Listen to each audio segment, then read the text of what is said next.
Cannery Row in Monterey in California is a poem, a stink, a grating noise, a quality of light, a tone, a habit, a nostalgia, a dream. Cannery Row is the gathered and scattered, tin and iron and rust and splintered wood, chipped pavement and weedy lots and junk heaps, sardine canneries of corrugated iron, honky-tonks, restaurants, and whorehouses, and little crowded groceries, and laboratories and flop houses.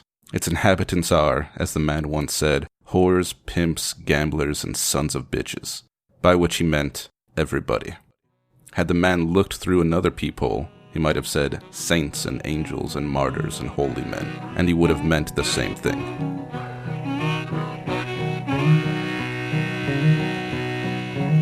Hey, this is David.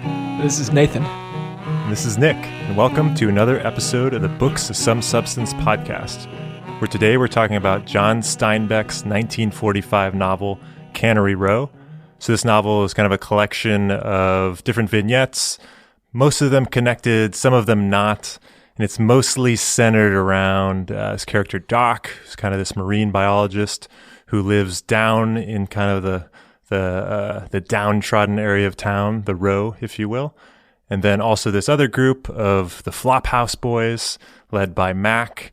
And kind of the central plot of this is that everyone kind of likes each other so much, and that the boys want to throw a party for Doc, but they're pretty inept, and they fail, and then they try again.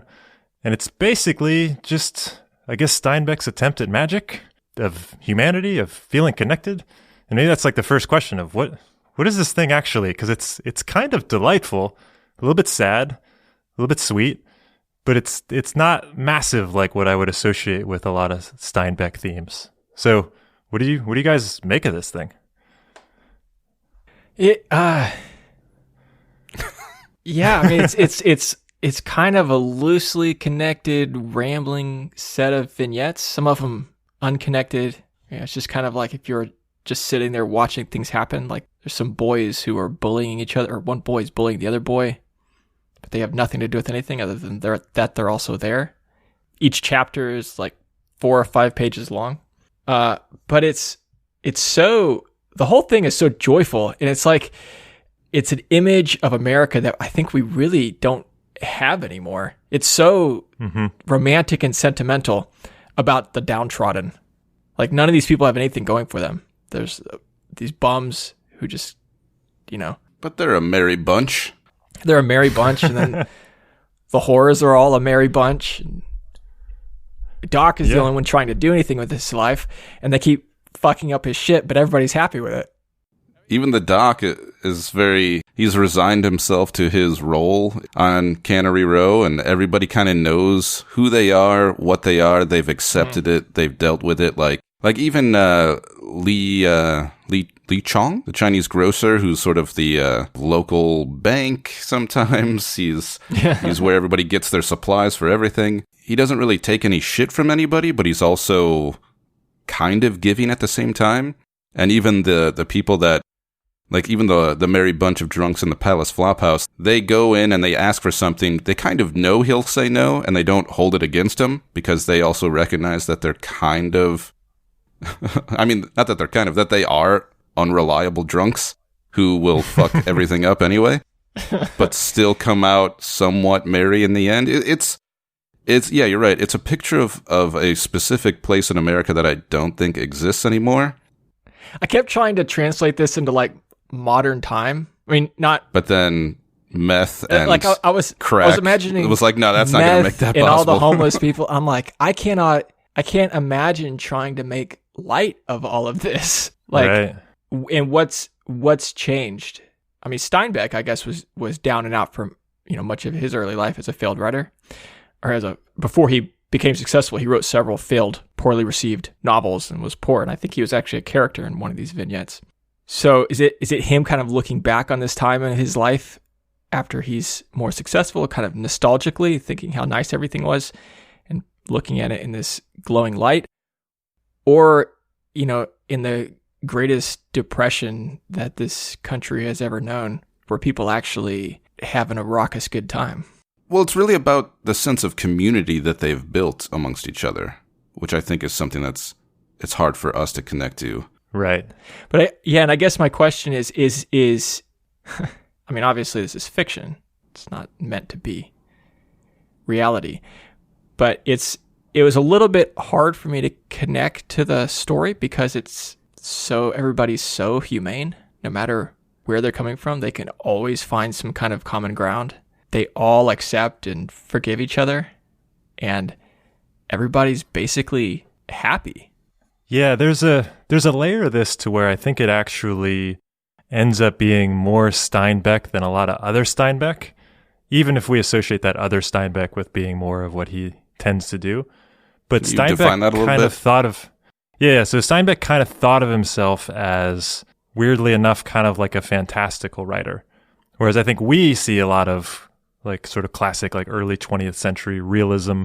Like if you look at like In Dubious Battle or Grapes of Wrath, stuff like that, those are about social issues and sort of documenting. They're almost like critical nonfiction pieces through the lens of fiction in a lot of respects. But Steinbeck was really into like Tales of King Arthur, which he tried to like rewrite later in his career. And this topic to me feels like his fantastical reimagining of a time that may have never existed. Because I think it'd be easy to say, well, maybe it's nostalgia, but I think it's more of like just adjusting things to try to get at some core humanity that he feels is present everywhere. And there's a lot of like philosophical nuggets in here that add to kind of that delight. And so like one early on in the book is, but whereas most men in their search for contentment destroy themselves and fall warily short of their targets, Mac and his friends approached contentment casually, quietly, and absorbed it gently. So he's kind of creating this alternate narrative of these down and outs in what we determine, I think, is Great Depression-ish era of the U.S.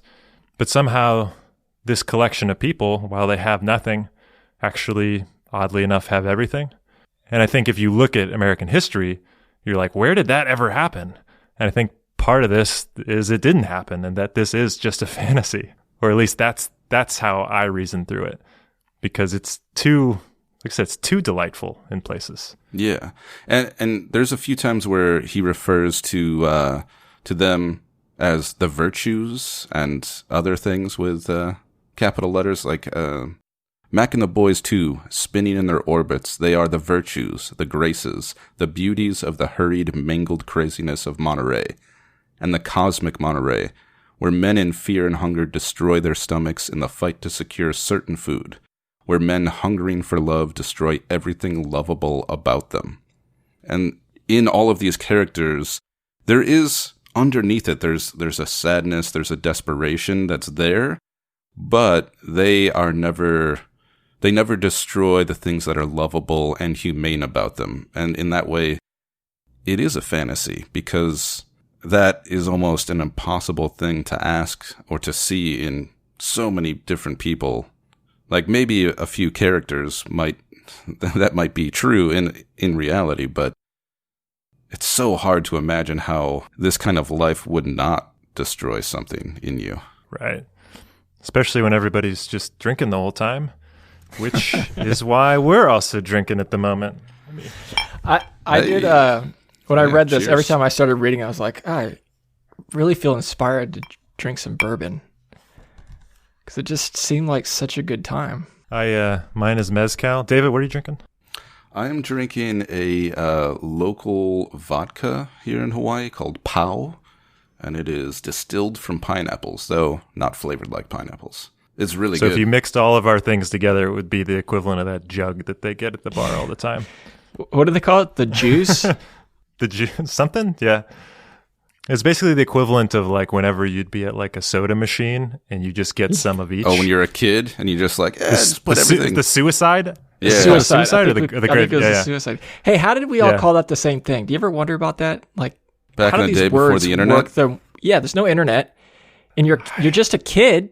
Like, how do these words filter I think through it's from movies. kid culture?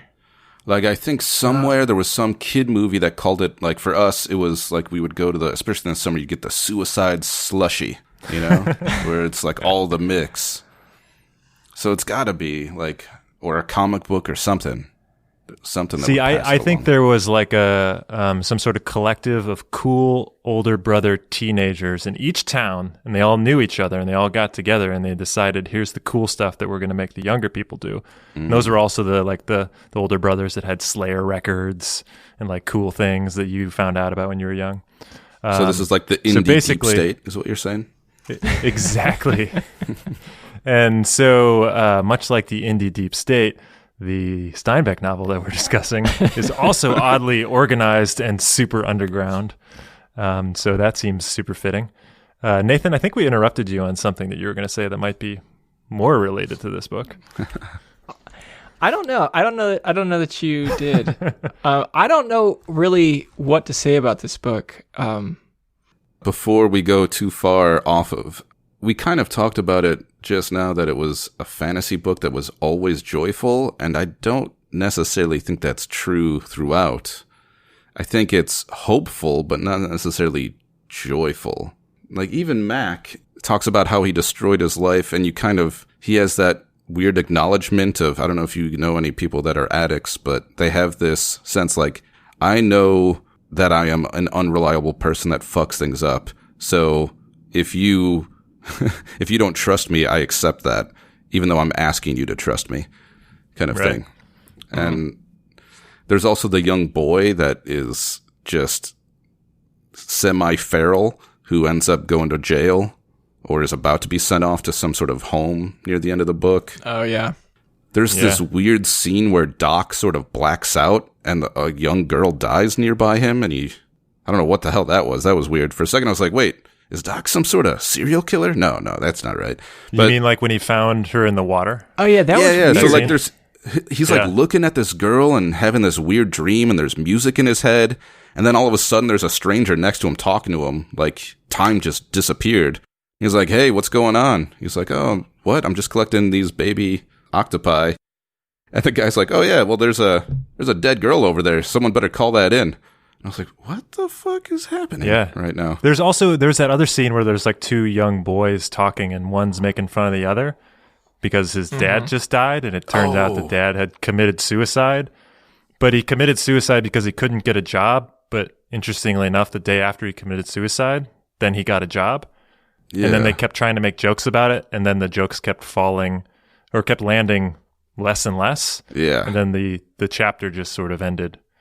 So I think you're onto something, which is like, how can this be so much about loneliness and also so much about being connected? I think that might be like the problem statement of this. Well, I think that's where the book really works, is that all of these characters are incredibly lonely, and they kind of use this community to keep themselves together, but it doesn't really help them feel less lonely that much. There's still a sadness to this book. It was to me. It's a sort of a bittersweet sort of feeling, you know? Like when at the end of the novel where Doc's washing the dishes, and there's just and one weird thing that Steinbeck talks about a lot is like the sociological study of parties, you know? He kind of mentions that a couple times. And I think there's something to it where he doesn't bring up exactly that feeling that you get, or at least it's been a while, you know, the morning after a party where you're alone, cleaning things up, and there's this weird sort of warmth and sadness at the same time. Mm-hmm. I wonder if, because when he wrote this, it was 10 years since the Great Depression and shortly after the World War, if the audience that would have read this would have been much more familiar with the sort of burden that everybody was carrying. And so maybe for me at least, because when you're saying this, I feel like, yes, you know, that is a part of it, but it doesn't come across. I feel like everybody treats the heavy subjects with a great deal of lightness. And I feel like Steinbeck himself treats it with a certain lightness until the very end, when everybody's kind of, Doc is reading a poem and everybody gets really sad and they fall into this sweet sadness, I think is how he describes it. And nobody resists that, as if it's almost it's a cathartic to feel sad together. But other than that, everybody carries their own burden with so much grace. They don't ask anybody else to carry that burden for them. And maybe at that time, the audience and Steinbeck himself and the culture was so familiar, in the Great Depression, that everybody had this burden to bear, that he didn't need to be explicit about that. Everybody would read this and know the darkness that was a part of it. And so him choosing not to dwell on that darkness and dwell on the lighter moments of this, and say, like, and yet there was a beautiful, beautiful life happening in this darkness. Maybe the audience would read that automatically. Whereas me, it's the whole thing seemed very light, even with, it's always funny to talk about it, and you're like, well, wait, that wasn't light at all. Yeah, that wasn't light at all. But like, even when he discovers the dead girl, and then it just kind of moves on, it was so strange that in my mind, I was like, wow, I guess people were just more familiar with seeing dead bodies in the water back then. I mean, the one guy that he met immediately mentioned that you get money for it if you call it in. Yeah, which is super weird. And then Doc moves on. I think if that happened to me, that would like haunt me for the rest of my life. It would probably redefine who I was. At least that's how I think of myself. I want to spend some time on Doc, because this character shows up in multiple Steinbeck novels modeled after a person that Steinbeck knew personally. So there's a Doc character in Dubious Battle. There's a Doc character in Tortilla Flat. And they kind of fit into this thing where they're very intelligent, but they also kind of interact with a community that seems different, or it seems not standard for somebody who is a quote-unquote Doc, who's educated, all this stuff. But they also seem like they're in possession of some type of darkness or something really deep in them that's almost buried. But at the same time, they're also doing these acts of kindness, and it's very appreciated by the community. And I think that's the thing that's simmering in this book, is you have this person who has these amazing philosophical insights. He, the plot of the novel, if there is one, is throwing the party for Doc because he's such a good person. But yeah, then you get these glimmers of what looks like, a brief peer into his soul. And it seems like there's some rough stuff going on in there. So like, I don't know, what do we make of that? Like, is this, I know Nathan, you're always big on symbolism, like if this fits into something else. But to me, it just seems like a guy that's partially broken, but he still finds his own community. And that's really what the message of this is, even if the community doesn't seem like the one that he should find. I don't know. I haven't quite figured that out. Well, I think at least partly John Steinbeck had a great deal of admiration for Ed Ricketts, who's the character or the human that Doc is based on. And I read, the only other Steinbeck I've read, because I did not read Grapes of Wrath in high school, I read the Cliff Notes of Grapes of Wrath in high school, was The Sea of Cortez, which is nonfiction, or I guess it's the log from the Sea of Cortez, which is actually the log that John Steinbeck kept while he sailed around Baja California with Ed Ricketts doing a marine biology research project. That's funny. Of all the other Steinbeck out there, that was the only one you had read up until this point? Yeah. It just happened. I was in Baja, perfect. California, and it was at a bookstore, and I was like, oh, this is perfect. I'm going to read this while I'm here.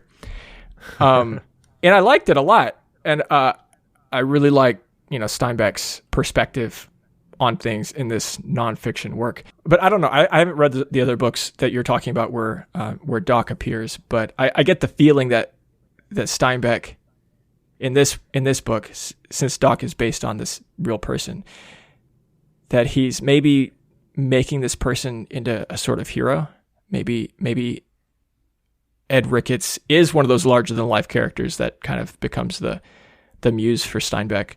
Or maybe Steinbeck is imbuing him with the qualities that he wishes he had, the sort of magnanimity to be totally out of place and totally in place at the same time. There is something in that sort of characterization of him and the characteristics that he admires in other people. When there's a moment near the end of the novel where he's sitting and talking to the character Richard Frost, who maybe that's the Steinbeck character. I don't know. He just kind of shows up. But Doc says, "It has always seemed strange to me, the things we admire in men, kindness and generosity, openness, honesty, understanding, and feeling are the concomitants of failure in our system. And those traits we detest, sharpness, greed, acquisitiveness, meanness, egotism, and self-interest are the traits of success. And while men admire the quality of the first, they love the produce of the second. Yeah. And it goes on and they talk about it. And he says this while he's looking up at the Flophouse Boys. But I think there's something in that is really getting at who he is as a person and why he sort of decides to be around these people in Cannery Row, because they have that sense, even though they're somewhat downtrodden and there's a lot of struggle, there's this sense of generosity, to an extent, honesty, understanding, these sort of things. And while Doc might have the intelligence to be a successful person, he doesn't have that sort of meanness, that egotism, that self-interest that he seems to detest. Mm-hmm. Yeah. And so if this is a sort of fable, I think there's something in, and the fact that itself is sort of undermined a little bit, just a paragraph later where the narrator says that Doc didn't know the pain and self-destructive criticism in the Palace Flophouse, or he might have tried to do something about it. And Mac and the boys did not know how he felt, or they would have held up their heads again. And this is talking about looking up at the parade that passes by. But still, I think there's the sense that there's two things going on there. One is that this is kind of how Doc sees the people he surrounds himself with, whether or not that's totally accurate. And that, two, they don't really know each other completely, but they accept each other enough to build a sort of pseudo-community. And now we have a pause. Maybe I derailed it. I don't fucking know what Sorry. Yeah. Okay. I really appreciate the passages that you're pulling out of here, because I remember reading those and being like, oh, that's a nice passage. I didn't actually highlight anything. Part of it's because the book, the edition I have, has the deckled edges, and it felt sort of sacrilegious to highlight a book with deckled edges. I fucking hate deckled edges. It makes it really hard to flip through and find anything, I tell you what. I mean, I feel like having a copy of this book with deckled edges is sacrilegious itself.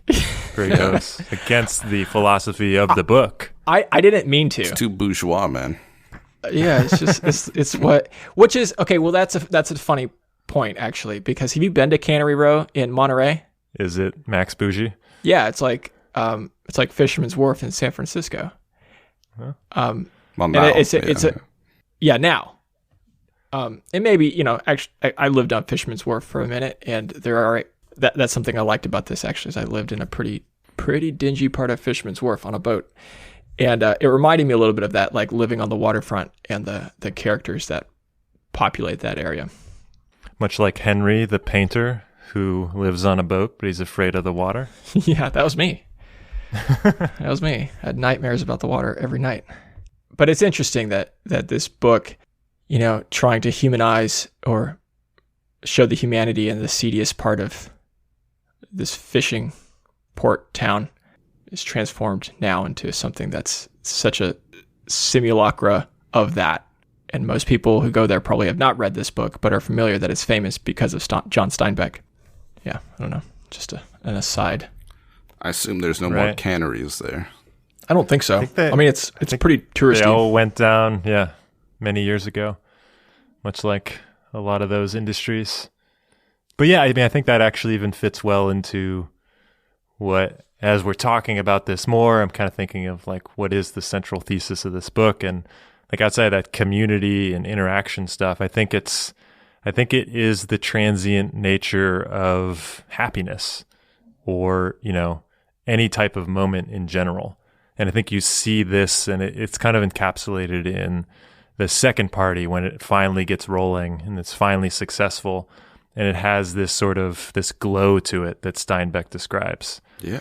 And, it goes through these kind of hurdles, right? There's like a group of people who show up and they get confused for, what's the name of the whorehouse that's down the street? Bear something.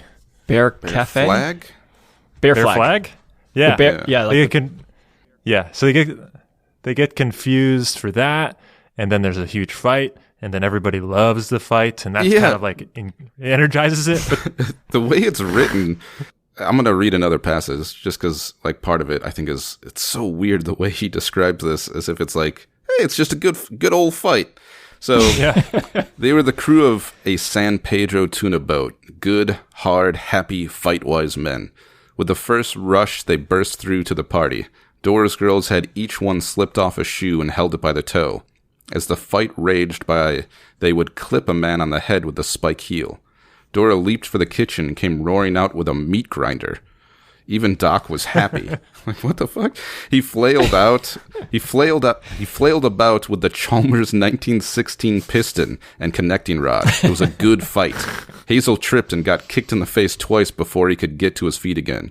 The Franklin stove went over with a crash. Driven to a corner, the newcomers defended themselves with heavy books from the bookcases. But gradually they were driven back. The two front windows were broken out. Suddenly Alfred, who had heard the trouble from across the street, attacked from the rear with his favorite weapon, an indoor ball bat.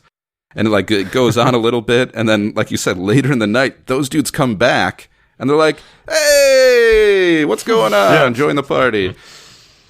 It's just such a weird... It feels like the fantasy of an old world that really probably never existed. Yeah, exactly. Like, when I was reading, I was like, it feels too fake sometimes. Like, it feels too nostalgic for an America that I can't imagine was really like this. Yeah, but I think that's kind of the point, is that, yeah, at some level it is a fantasy, but it's also, because it contains such darkness and such isolation in points too, it is kind of realistic in its fantastical elements, that these moments of joy and warmth really only happen every so often. And when they do, you kind of have to grasp them. You have to appreciate them. And I think that's where I kept using the word delightful at the beginning of this, because that's the emotion that I had. I kept being like, this is so delightful. Why is this fight scene so delightful? Yeah, I don't get it. Why are, when they're hunting frogs out in this spot, in this big scam to try to basically turn them into money to buy Doc the same things that they could have just gotten money from him in the first place, but they went through this. I was like, why is this so delightful? It's kind of seems fake and almost stupid in a way, but I'm having a real human connection to it. And I think that's like the underlying beauty of this thing. I think it's so nostalgic, and like he says at the very beginning, and the quote that David read, it's nostalgia, and you look back on like sometimes the hardest periods of your life, and even the difficulties seem so nice. You know, it's like, oh, remember how nice it was to live in that shitty rat hole, and I had yeah. The first apartment I lived in San Francisco, I had a mouse, and I had like this, you know, I didn't own the mouse. The mouse lived in the apartment without my permission. And but like, you know, looking back on it, it's like it's hard to remember the crappy stuff. It's like even the crappy stuff is like a fun story to tell now. Mm-hmm. There's a word that is often overused in blurbs or in movies, like people call it a romp, you know? But this book really feels like one. And you're talking about the nostalgia. I don't know if people actually ate like this in the book, or like, especially the Doc, the way he drinks beer and like eats food and stuff. It's such a weird time to be alive. And I'm always like, how is this dude putting away so much? Like when he went on his road trip, the amount of food that dude and put down. The beer milkshakes. And the beer milkshakes. How many hamburgers did he eat on the way to San Diego? Yeah, not to mention all the blue cheese and coffee. What a weird combination. Like, is that a real combination of food that people used to put together? What was happening? I didn't understand that. Is the blue cheese in the coffee, or is it a side? Is it a side? Or is it like some people put butter in their coffee? I never understood that either. Or like Nathan lived in Colombia. They put cheese and hot cocoa down there. Yeah. Maybe it's some sort of combination like that. I'm not sure what that is. Yeah, and you know, just the level that they also drink in this book, which I feel like plays super well into, I don't know, like right now. I don't know how good at drinking you are in quarantine phase, but I have had like, 1.5 drinks? And I feel like this is getting experimental. Oh, you mean right now, not throughout the whole quarantine? Right now. Okay. I've had far more than 1.5 drinks. But like, yeah, I don't have my Doc level tolerance is my point. So if we're apologizing to any listeners for erratic for speech starts conversational to slur. trajectories. Yeah, it's because we're trying to get in the moment. But the point that I wanted to make is the groundhog chapter at the end, or the gopher. I think it's a gopher technically. I think that's the. Okay, the Caddyshack. That's the chapter. I said key. that Steinbeck makes an appearance in this book. That's what I was talking about. Oh, okay. yeah, not the actual unpublished author in the one vignette. But yeah, this sort of this gopher finds the absolute perfect place to live. He's super pumped about it. He moves in and he creates this thing. It's perfect for a family, and then all he has to do is find a mate. But it turns out that he's kind of isolated himself. He has moved away from everything. And so despite having, done the most rational thing, having figured out all of these problems, he's far away from the traps. It's an excellent setup. He ends up abandoning it and moving back to the area that has the traps and all of the previous problems that he was trying to avoid. And I think that's that's the skeleton key to deciphering this novel, which is just the community is the important thing. If you abandon all of that, you just end up with yourself, and you've created an isolation that I read that differently. So what you're saying is that these people that we're following don't have the wisdom of a gopher to get the hell out of this fucking terrible place. Okay. No, it's the electric draw of the community. I think that's the moral. But none of them are trying to find a mate and settle down. They're all. I read it the there. other way that Monterey or Cannery Row is that perfect spot, and because Steinbeck had moved to New York City, he was like, I had to move to New York City for other reasons. But Monterey and Cannery Row is really the perfect spot. If only I could have made it work there. No, I mean that's the same. I mean, I guess it all depends on the definition of what direction you're moving. But I think New York City that's right. That's the Mecca. Steinbeck went there to. It's where all the traps try to are. Achieve the gopher something, traps. Right? Exactly. Well, no, that's the. It's funny. I think we're defining this in different ways, but that's the ideal thing. You're a writer. You go to New York City. You're gonna make it. You're gonna achieve this higher culture. All this stuff. But what you really want to do is you want to be in your community in Cannery Row. Yeah, that's where you fit in. That's where you get the sense of community. That's where you have, these meaningful interactions, and this sort of like glowing orb of perfectness in your head might actually be the exact opposite of what you need. That's what I got from the Gopher chapter. Now I realize that it was experimental and that you guys read it differently. And we don't know what gophers are thinking. It's a precursor to Caddyshack. That's very clear. I can't watch that film now without thinking of John Steinbeck. Yeah. I mean, I couldn't. Did he write that screenplay? Of course. I think he's at least credited. Yeah. Steinbeck did write trashy screenplays, though, right? Yeah, and there's a sequel to this book that I think ended up on the stage. I think it's even more slapsticky. That he wrote? It's kind of... Yeah, it's called I think it's Sweet Thursday or Sweet Tuesday. I'm going to fact check this in real time. Okay. So just a real quick, to pull it back down a little bit about the idea of community and loneliness. There's another quote, and this is when they're talking about the young boy, the feral child that kind of hangs out. Frankie? Frankie, yeah. The narrator says, "For there are two possible reactions to social ostracism. Either a man emerges determined to be better, purer, and kindlier." That's a hard word to say when I'm in the bag. All right. Either a man emerges determined to be better, purer, and kindlier, or he goes bad, challenges the world, and does even worse things.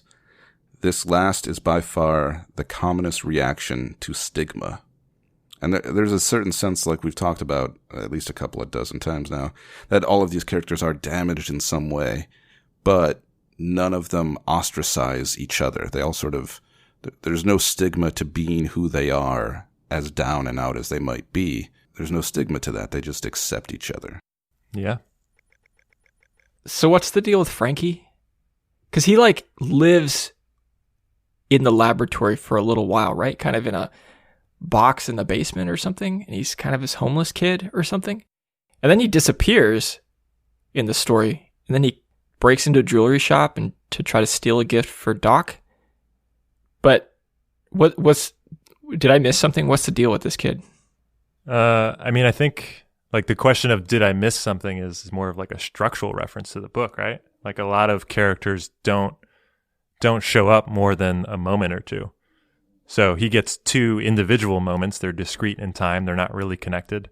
And I think they ultimately give you two really compassionate views of this young boy who really doesn't have a lot in life whatsoever.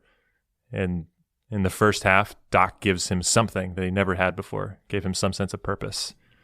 And even that, he ends up, he was trying to serve beer at a party, and he ends up spilling it all over. And Doc mentions, man, he just really can't do anything.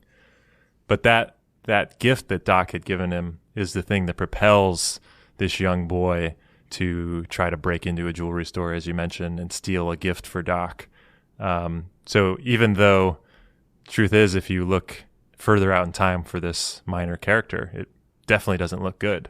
It's Steinbeck looking it through the lens that gives some level of community and compassion and humanity that is super touching.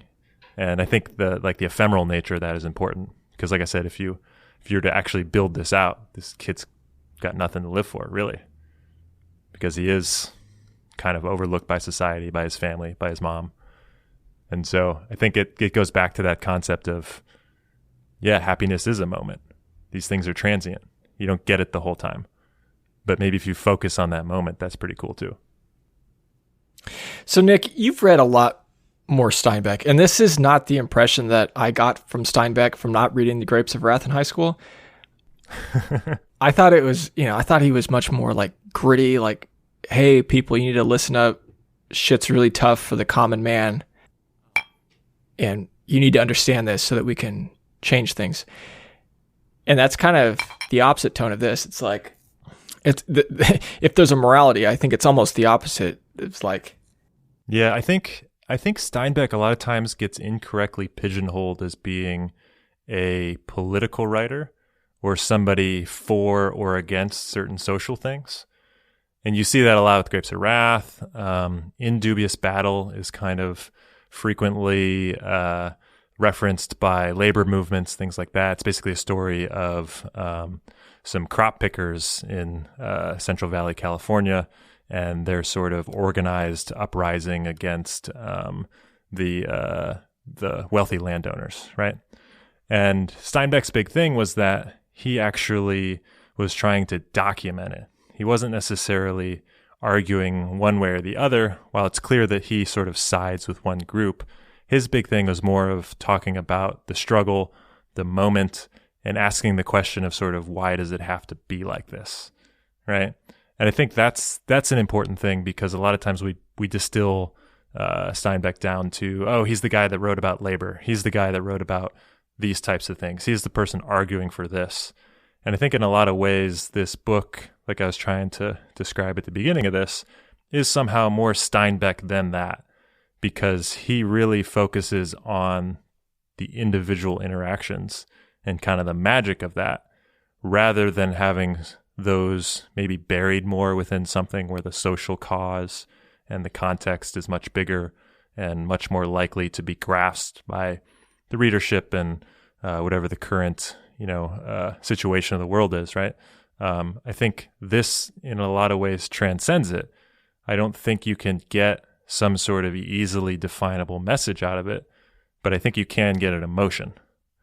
I think that's kind of like, that's where I'm working the end point of this, of why, in a weird way, this isn't the first Steinbeck book to be starting with, but I think somehow it is like a logical summation of a lot of the classics that Nathan completely didn't read in high school. Did y'all like the book? It's funny.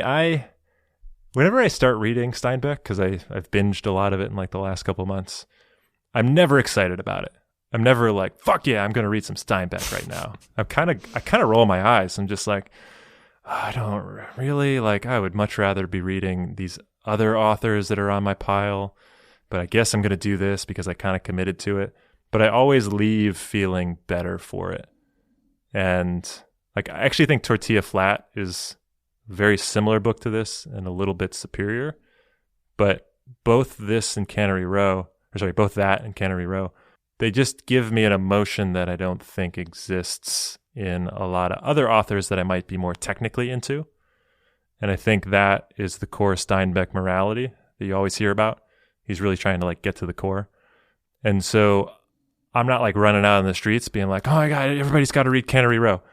But I do think it's a thing that despite some language and tricky stuff in it that isn't really going to be looked fondly upon over the test of time, there's a core theme in it that is very positive with respect to humanity and how we interact with each other and how we treat each other. And I think that's some of like the long running appeal of Steinbeck. So in summary, I like it, but I'm oddly like also not pumped about it.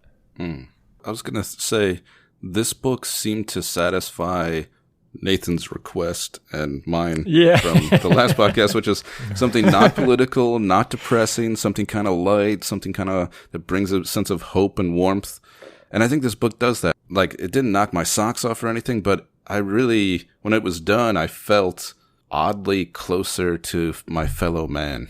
Like this weird sense of like, oh, all right, people aren't that bad, you know?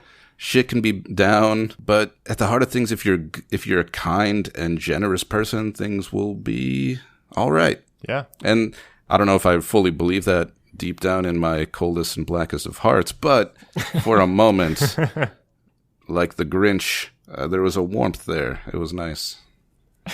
Yeah. And it's okay to allow yourself that warmth. Yeah. Right? Like you can't, you can't just continue to dump on that depressing art.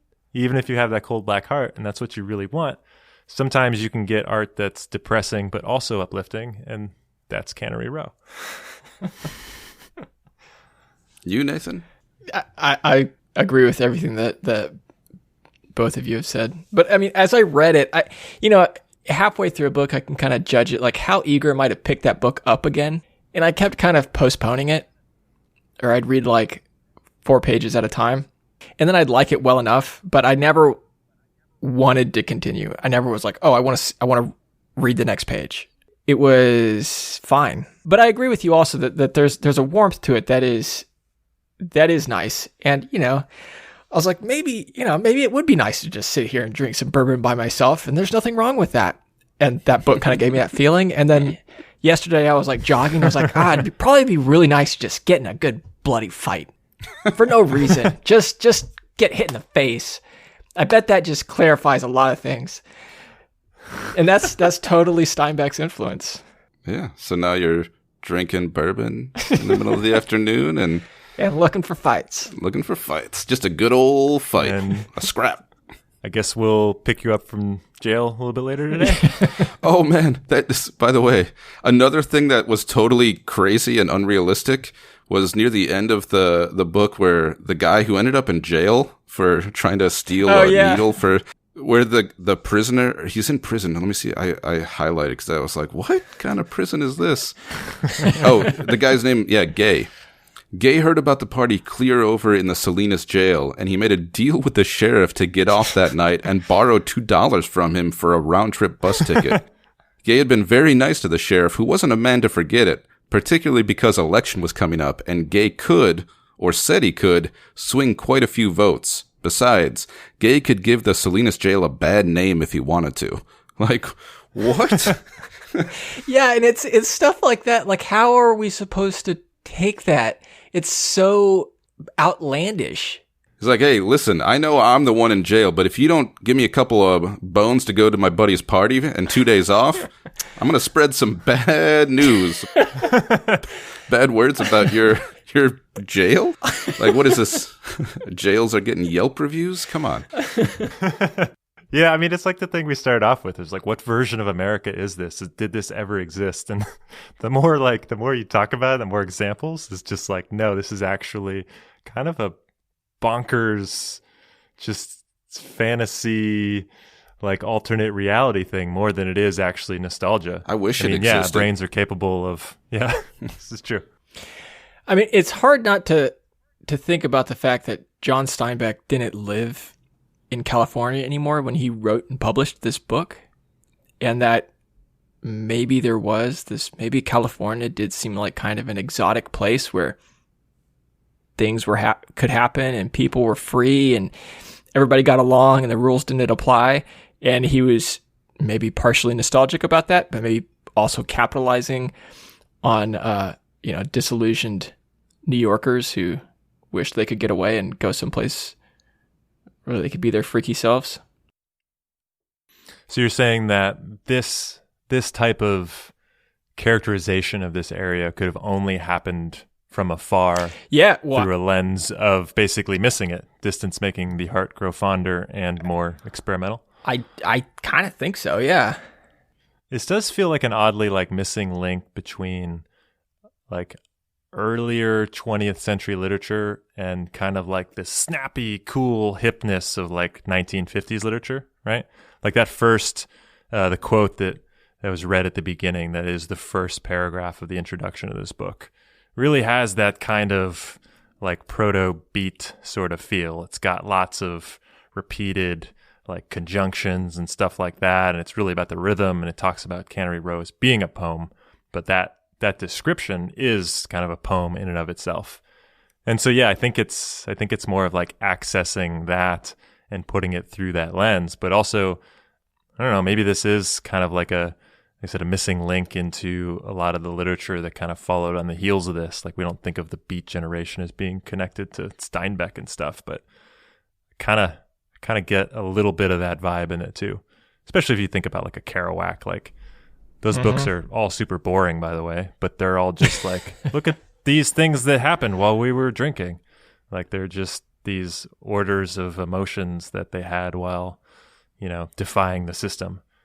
And in some ways, I feel like this book is kind of a sweeter, more triumphant version of that. It doesn't feel like snarky, young kids. It feels more connected to the central idea of, the goodness of man. Yeah. I think we've exhausted it. I think there's not as much to talk about in this short little book. Yeah. But I like this because when we're done, I think I'm just going to go walk around outside and try to find somewhere that sells beer, like when Doc went to go pick up stuff. I think there's a brewery too around here that has beer for sale, in a carafe, just to go. Nice. So I think I'm going to go reenact this book as a way to just get by, essentially. And then it's giving me inspiration. Go collect starfish. Yeah. I'm going to go walk into the Pacific. Go to sleep, you weary hobo. Let the towns drift slowly by. Thanks for listening. As always, you can find us at booksofsomesubstance.com and on Twitter and Instagram with the handle booksosubstance.